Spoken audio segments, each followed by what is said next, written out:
This video is going to go through a question on the exam. Let's assume that without any government intervention, electric cars cost $100,000. Assume that the electric cars benefit cities in which they're driven and they do not emit air pollution. So it means it's like kids with asthma are going to have lower healthcare costs, and they're going to have those breathing issues. And so I'm making an assumption here that the marginal external benefit or the benefit to third parties totals $10,000. And then we're going to assume that Mayor Adams initiates a policy where he gives a $10,000 subsidy for people to buy an electric car. The question: who do you think has the greater elasticity of the buyers or the suppliers of electric cars? So think about this question. We've got to think about what elasticity is. Elasticity is a response. And in particular, the elasticity in markets for buyers is the elasticity of demand, the price elasticity of demand, and the elasticity for sellers, price elasticity of supply. So what does that mean? It means is if the price changes away from $100,000, who has the greater quantity change? Who has the greater response to the price change? And so everybody said the buyer, which I agree with. The important thing for this question is not just to put an answer, but to say why. And so to relate your answer to the ability of people to respond by buying or not buying a car. So buyers, what affects elasticity? A couple different things. The availability of substitutes. Do you have to buy this product if the price goes up? Or do you have a lot of choices, right? Relative to the seller. So if you are making an electric car, you have an infrastructure, you've got a factory, you've got workers who've been trained to make electric cars and make a particular kind of car. And so without looking this up, I think intuitively you could have, I'll go with people arguing either way, but in the case of the buyers, if the price goes up, they have a lot of choices. They don't have to buy electric cars. And there are so many different types of cars. There's public transportation, as somebody pointed out. The suppliers, though, are pretty much stuck making this product. So in the short run, in the long run, people can switch industries and the fixed costs they've incurred to build a factory. You could get out of that, you could sell that, or you could break up the parts, whatever. But it's very, very, it's pretty much the suppliers are stuck making electric. You can't make, ketchup. So next part of the question is to describe as completely as you can the effect of the subsidy. Okay, so what's a subsidy do? A subsidy can be seen as being given to either the seller or the buyer. And in this case, it's being given to the buyer. So if you're giving the money to the buyer, a lot of people thought, and we'll get back to this, that the buyer is the one who's going to really benefit. But it turns out that the group, buyers or sellers, the group with the greater elasticity is actually the group, in the case of the subsidy, that is going to see a smaller price change compared to the market price. And that means for the subsidy, they're going to benefit the least. If it's a tax situation, the price change being bigger means that they're going to see, if you're a consumer, you're going to see a higher price. If you're a producer, you're going to see a lower return.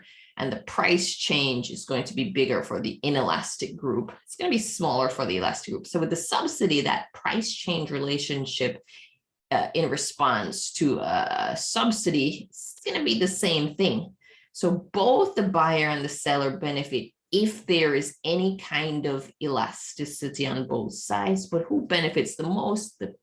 The group that benefits the most is the group that cannot change their quantity as easily. They need a bigger price change to induce that quantity change. And so everybody's saying that the buyer has the greater elasticity, who benefits more. And so the key word here is going to be the more. So both buyers and sellers benefit from a subsidy. And again, we're going to think of that CUNY example. Students get a lower tuition, and CUNY, of course, workers get higher pay because of, and there are more people hired because of the government sharing in the cost or subsidizing the education provided by CUNY. And so both the buyers and sellers are going to benefit.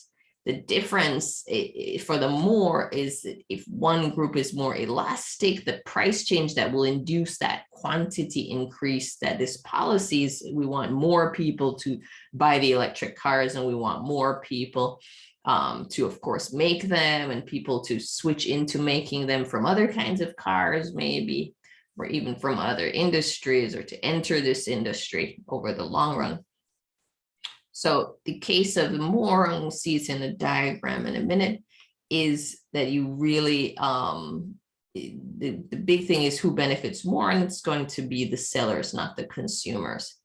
I'm going to graph the effects of the subsidy. We'll do that in a little while. We're going to think about, again, going back to be completely, what's the effect of the subsidy? The subsidy, think again of the CUNY example, it lowers the price to the buyers of electric cars, but it raises the return to the sellers. It makes it more profitable for the sellers. If, and in particular, there's some people who could not, in certain industries, sometimes the industry will not survive without this government subsidy, okay?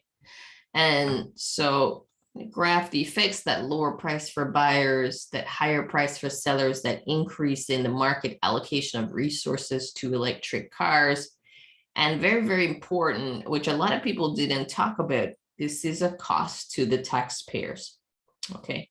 So the taxpayers are going to end up footing the bill for the subsidy. And that means that other things around the city will not be funded because there's only so much money in the budget.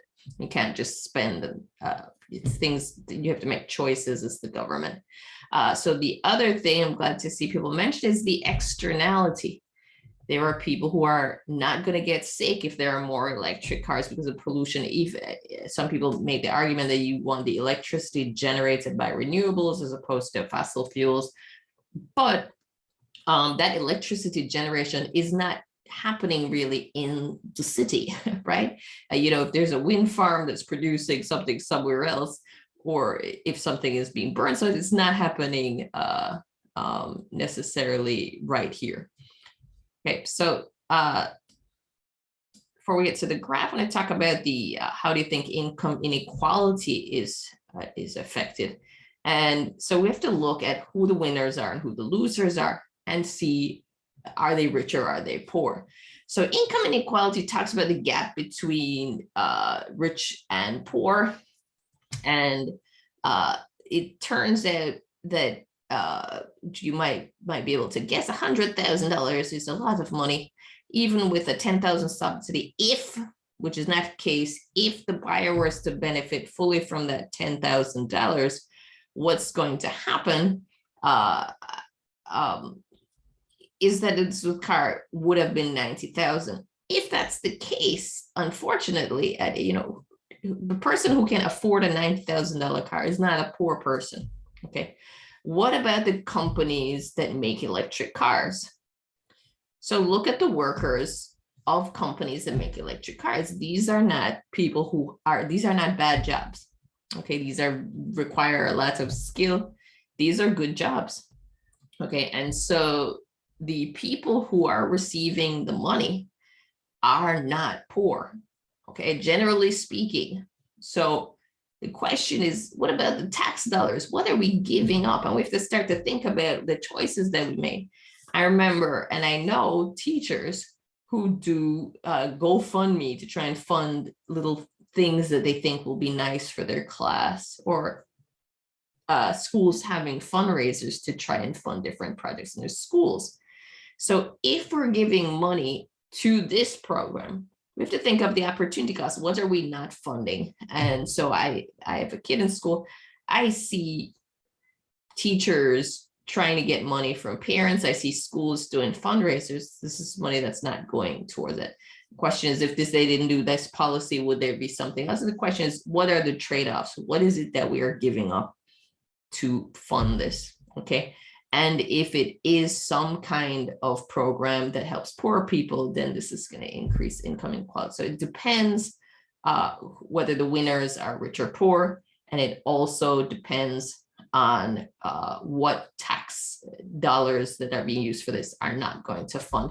Is the policy economically efficient? And the answer to that actually is yes, if the costs are set up as in this model right here. It's a $10,000 benefit that's external to the market. The market doesn't account for it. So if Mayor Adams then gives people that $10,000, it's as if the market is suddenly, the government in a sense becomes part of the buyers, and it kind of becomes then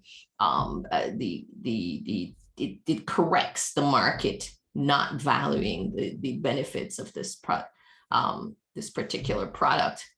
And so it turns out that it is economically efficient, but it is not something that enhances or goes towards income equality.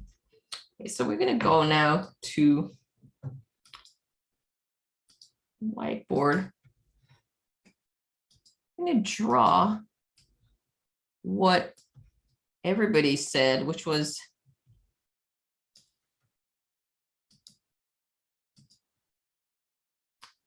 a relatively elastic demand. So let's say that's demand.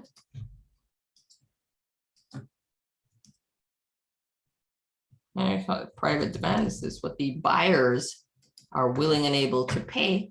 And then there's a marginal external benefit. There's $10,000. Let's say note here. Price in thousands of dollars. And the supply is going to be relatively steep. And let me change the color on this here. I'm going to do something extreme. I'm going to actually put the supply curve as completely vertical. And so one of the things that is happening in the market now, you didn't need to know this to answer the question, but it's something that's actually happening.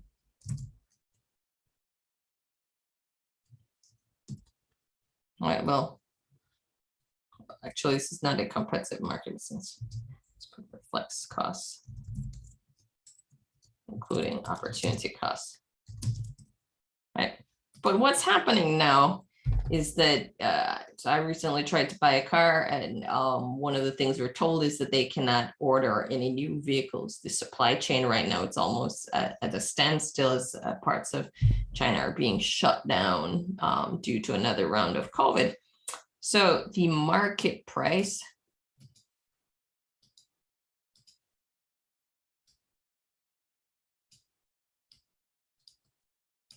$100K. And now suppose the government decides to, and again, the price is in thousands of dollars, it's really 100K. Now the government decides they're going to add to that. So let's add. So let me make a note here before we talk about the government. So I'm going to get the social demand curve equal to the private demand plus marginal external benefit. So this is the $10,000 here. Because the supply is completely inelastic, then it doesn't change. The Q is not going to change, right? The optimal Q reflects the supply. The optimal Q is where the marginal social benefits, I should put that here.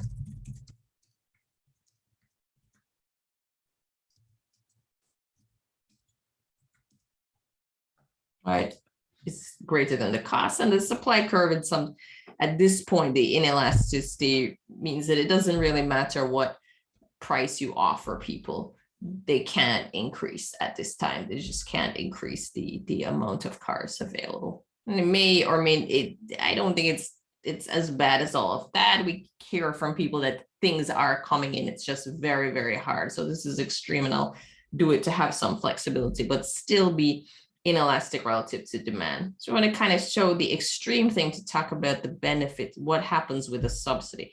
So what happens with a subsidy? What happens is that the amount that the buyer is willing to pay is now deprived plus $10,000. That's going to coincide. So I'm going to make another note here. This is going to be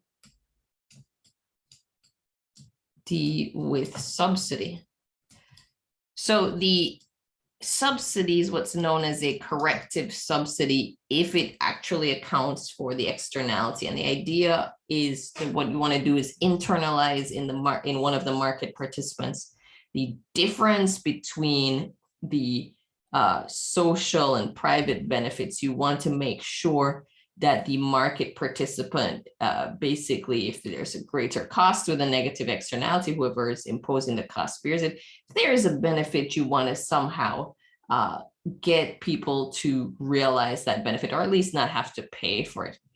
So the D with the subsidy is going to coincide with the social if the $10,000 marginal external benefit is actually given to people to induce them to internalize that positive externality in a sense. So it's the new price. New price is here. But the question is, who gets that? Right? The buyer is only willing to pay 100,000. That was the market price. So the buyer's price is not going to change. With the subsidy, the buyer's price is still on that original demand curve here. This is going to be P buyer. And it was the P buyer 1. And what's the price for the seller? It's the P buyer 2 plus the subsidy. Okay. So now I'm going to make this a little more realistic. So I just want to note on the previous slide, the entire benefit in the case where the seller is perfectly inelastic in terms of they can't increase the output, there is no amount of money that's increasing the outputs in this case. The seller is the one that benefits. So what happens at the old price? What if the buyer tries to benefit? Well, at that old price of $100, this is the quantity demanded.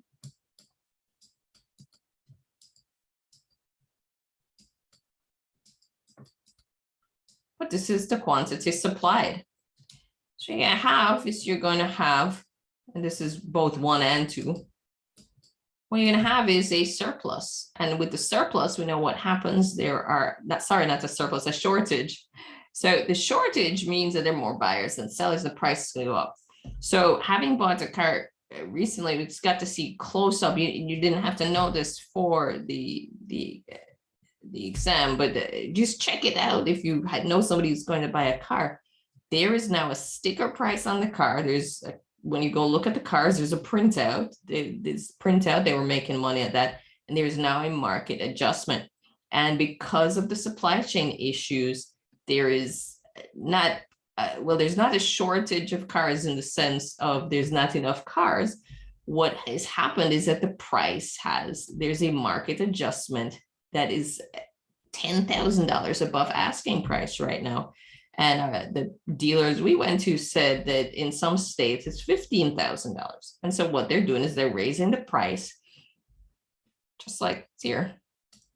They're raising the price to eliminate. So like I walked out of a particular store, people were very nice, but I didn't have the money that they were asking for. And so I'm not going to get the product. Okay.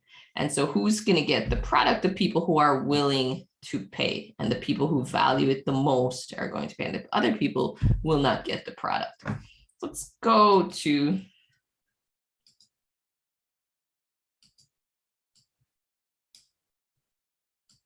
a bit more realistic.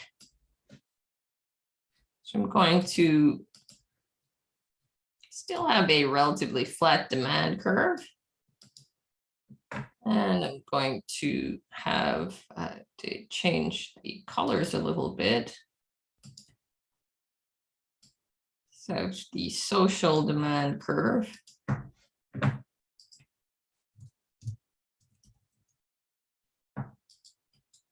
And the social demand curve is the private demand curve, or plus the marginal external benefit.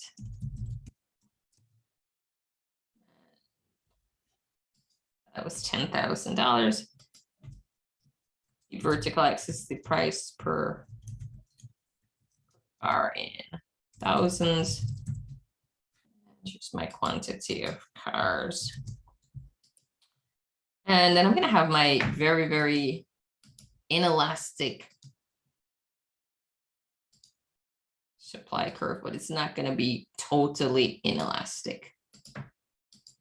Here is supply. And so marginal costs.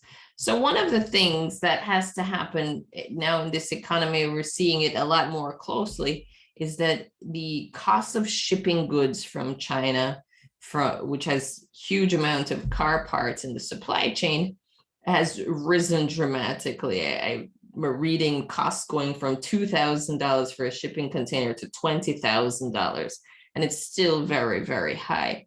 And so you could get the space, but it's coming at a ridiculous premium at this time. And so you could get it, but that means that the marginal cost is going to be higher as you try and get more and more of these things than what you have. So let's look at the price before. So the price in the market, this is our $100,000. So again, the marginal external benefits, according to the question, or that is this 10K, right? So what's going to happen at that original price? If the mayor gives $10,000, then it's going to turn out the demand. This is going to be equal to demand with the subsidy.